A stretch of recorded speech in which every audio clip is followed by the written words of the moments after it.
Where to for Susan Lee and for David Littleproud as they regroup? Look, I've heard every iteration of what might happen next from people inside both parties from here on, or from that they'll merge and become one party as they have in Queensland sometime in the not too distant future. I think that's highly unlikely, but that's one view that's doing the rounds. The other one is that they stay split and that the National Party tries to build itself a completely different kind of base. It's not going to lose its seats. It's much better defined than the Liberal Party is, and it might look to push into the outer metro seats, which is where the Liberal Party thought that it might have some play. So I think there are people inside the National Party who are thinking that one day they may be the senior party in this coalition. Yeah, well, they've got a long way to go. Yeah. It's a very long way from here, and it can get worse before it gets worse. And, isn't it the old Irish adage, how do you get to Dublin? Well, I wouldn't start from here. Yeah. And that's the basic point here, because they're split, they're struggling, they don't have anywhere near the seats to be a force in the parliament. But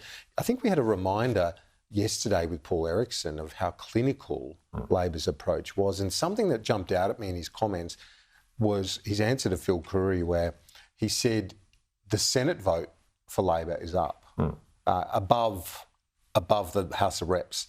So he's basically pointing out that 35% primary or just under isn't a fair assessment of where Labor's primary is at. It's actually above that, because the Labor Senate vote is much higher, and a lot of Labor voters, say in Mackellar, in Kooyong, in Bradfield, all of those seats are voting tactically in the lower house for a Teal, an independent, maybe in Wannon as well. I mean, there's a heap of seats where he's basically making the point the Labor voters are voting for others who can actually win, and so deflating what is otherwise a better primary vote. Oh yeah, I think one of the things that stood out to me, what he said, is this is the first time that an incumbent party, so a party of government, has held every single seat and then won some since 1966. And so that's an extraordinary achievement. And I think if you look at something like the seat of Goldstein, where you see that tactical voting afoot. Now, Tim Wilson is, it looks like, going to just fall over the line with about 128 votes ahead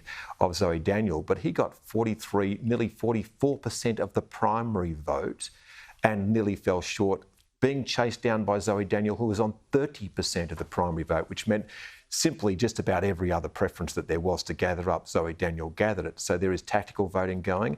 So in the future, again, if you're trying to get a Liberal Party back, first thing is you have to be well defined. They're badly defined. They'll fight over what they are. But then you've got to get to a point where you're winning 45% of the primary vote in order to win a seat. They're huge tasks ahead. That is, isn't it? Just as a benchmark to get into winning contention is a tough ask. I've got Joel Fitzgibbon coming on a bit later this hour. I'm looking forward to talking to him about this question, but I want to put it to you as well, Chris. What does the Labor government and the Albanese government need to do now with a thumping majority and mandate that it's got? Well, I think Paul Erickson showed his wisdom yesterday, essentially saying it should stick to its knitting, to go to the issues that it took to the election rather than try and get a whole lot more going. And what we've seen already from some inside and outside the Labor Party, some in the union movement, is that now that they've got this thumping mandate, there'll be people who want to do great things with it, and there'll be a whole lot of forces pushing Anthony Albanese to try and make big plays through the course of this next term of government.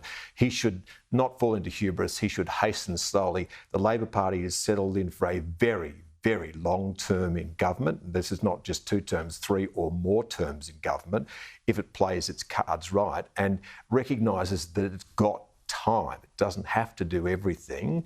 As is so often the case with Labor parties, they get a big win and then they want to do everything within 1 term. Well, they've got more time than that. They should take their time. Chris Uhlmann, great to chat as always. Thank you. Thanks, Kim. I appreciate it.